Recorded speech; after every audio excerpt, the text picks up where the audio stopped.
welcome back. So, welcome to phase 5. At this point, you learned how to solve the top 2 layers of a cube, and you've learned how to position all 4 corners correctly, but not necessarily how to solve them. So, we're going to learn a sequence to spin the corners. It's just a short sequence, and what it will do is spin 3 out of the 4 corners. And so that might sound kind of daunting to have a move that only spins 3, but I'll show you just how to kind of handle each scenario. So here we have a cube with all 4 corners that are in the right position, but they are not spun correctly. As you can see, this one, for example, would need to be spun to the left one time. This one would need to be spun to the right one time, etc., etc. So if none of them are spun correctly, I just pick a random side and I do the spin move. So I'll have the orange side facing me, and here is the spin move. It starts with right down, and then we go bottom left, we go right up, bottom left again, right back down, bottom 180, and right back up, and another bottom 180. So let's see what we got here. We have a non-solved one here, non-solved, non-solved, and a solved one. I got kind of lucky because that's actually what you want. You want to find a scenario where only one of them is solved. For whatever reason, I'm just going to call it magic, the spin move won't spin the one that is toward you and on the left. So if you only have one that is solved, that's perfect. You can spin the other 3 and they will get solved. You'll either have to do the spin move once or twice with the cube oriented such that that solved corner is towards you and on the left side. So let's do that.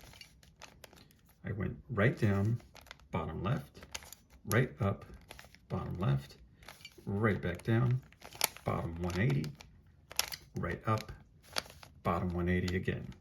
And as you can see, it solved all 4 corners.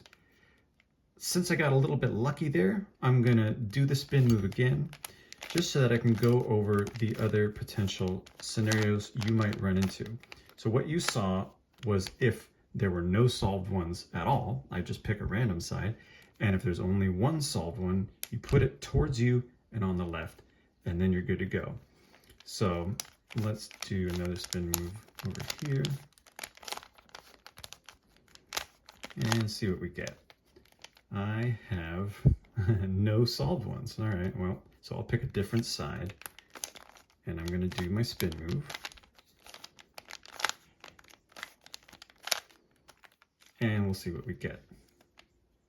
Man, I'm just getting nonstop good luck.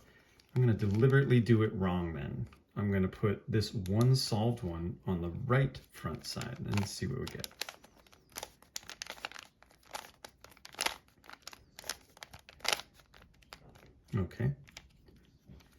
Okay, so here there are 2 solved ones.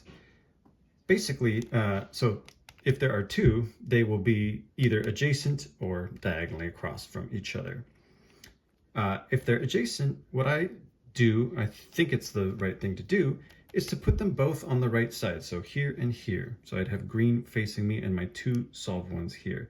And I would do my spin move oriented that way and go from there. The only other scenario you're really going to run into is the ones where you have 2 solved that are diagonally across from each other. If that's the case, I put one of them on the front right and go from there. And so then it's kind of just a, if this, then that scenario. If none of them are solved, I pick a random side and do the spin move. If 2 of them are solved that are diagonally across from each other, I put one to the front right and do a spin move. If I have 2 that are solved that are adjacent to each other like this, I put them both on the right side, one on the right front, one on the right back, and do the spin move until eventually I get to where I only have 1 solved one. And then I put that one in the front left and do spin moves until all 4 are solved. So here I have 2 adjacent solved ones. Let's put them both on the right and do a spin move. Right down, bottom left, right up, bottom left, right down, bottom 180, right up, bottom 180 again. What did I get? I got one solved one. That's great. So I put that one solved one right here in the front left. This is eventually going to get all four corners solved without any concern or decision making. I just do the spin move with the cube oriented correctly and I'll get there. I didn't get it the first time this time, but as you can see, I still have just one corner solved. So I will maintain it being right here in the front left and repeat the spin sequence. And now all four corners are solved. So you're getting close now. What we have now are the bottom edge pieces. And that is a fun part of the cube. And I can't wait to show you how to do it. So practice this, get solid with it, and then you'll be ready for the next video. Alrighty.